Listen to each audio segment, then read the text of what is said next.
Reality TV show में काम करने वाले बच्चों पर क्या इनका कोई मनोवैज्ञानिक असर पड़ता है, इस पर काफी बहस होती रही है। जानकार इससे इत्तेफाक रखते हैं। कुछ तो यहां तक मानते हैं कि कई टीवी चैनल बाल अधिकार संरक्षण आयोग के दिशा निर्देशों का पालन भी नहीं कर रहे।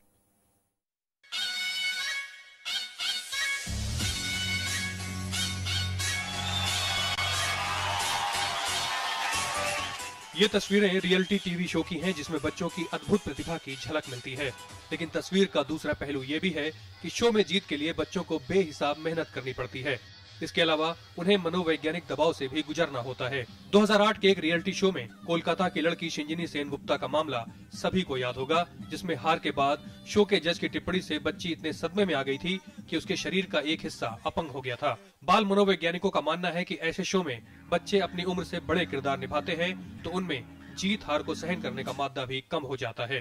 बचपन जो है कई बच्चों का छिन जाता है इस सब में, क्योंकि बहुत अधिक उम्र से ज्यादा एक्सपोजर और चकाचौंध जो है ये कहीं ना कहीं आपकी एक नॉर्मल लाइफ के साथ इंटरफेयर करती है, आपकी नॉर्मल डेवलपमेंटल ग्रोथ के साथ भी इंटरफेयर करती है।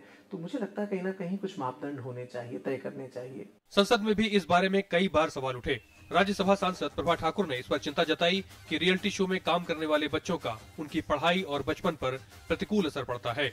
बचपन से उनके मन में ऐसे सपने भर जाते हैं कि क्या हम तो आगे इसी दिशा में पता नहीं आगे क्या हो जाएंगे, और इस तरह से वो कहीं अपने जीवन के मकसद से भटक भी सकते हैं। बच्चों के अधिकारों के लिए काम करने वाली सरकारी संस्था बाल अधिकार संरक्षण आयोग ने इसी के मद्देनजर 2011 में कुछ दिशा निर्देश जारी किए थे।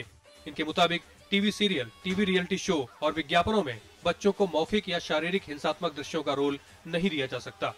बच्चों के काम करने की समय सीमा भी निर्धारित होगी। शूटिंग के दौरान अभिभावकों की मौजूदगी रहेगी। 18 साल से कम उम्र के बच्चे को खुद लीगल कॉन्ट्रैक्ट साइन करने का अधिकार नहीं होगा और न ही पैसे का लालच देकर बच्चे या अभिभावक की सहमति ली जा सकेगी। लेकिन जानकारों का मानना है कि कई कार्यक्रमों में इसका पालन नहीं होता। There is a gross violation still. The guidelines remain simply on paper, although there is a sticker that goes saying that if you have something objectionable and if you think it cannot be accepted, make a complaint. But citizens they pass through the TV quickly, they surf fast and it doesn't stay. सूचना एवं प्रसारण मंत्रालय के मुताबिक channel ही NCPCR के दिशा निर्देशों का पालन सेल्फ रेगुलेशन के सिद्धांत के तहत करेंगे। निजी चैनलों की संस्था इंडियन ब्रॉडकास्ट फेडरेशन ऐसे कार्यक्रमों पर नजर भी रखता है। आईबीएफ की कंटेंट कंप्लेंट काउंसिल शिकायतों की जांच करती है, जिसके पास जुर्माना लगाने का भी अधिकार है। वैलिड कंप्लेंट्स को काउंसिल के सामने हम पुटअप करते हैं। आवश्यकता पड़ने पे जो कंप्लेनेंट है और जो चैनल है उनको यहाँ बुलाई जाती है और एक हियरिंग होती है यहाँ पर, और उसी के मद्देनजर जो भी डिसीजन होता है वो कंप्लायंस के लिए हम लोग चैनल को बोलते हैं कि आप इसका पालन करें। बदलते वक्त के साथ टेलीविजन का दायरा बढ़ा है, उसके जरिए युवाओं को मौके भी मिले, मगर शिकायत ये है कि बच्चों के जरिए टीआरपी बढ़ाने के चक्कर में कई बार बाल अधिकारों और नियमों तक को ताक पर रख दिया जाता है। ऐसे में जरूरत इन पर सख्ती से अमल की है। पंचानन मिश्रा, राज्यसभा टीवी।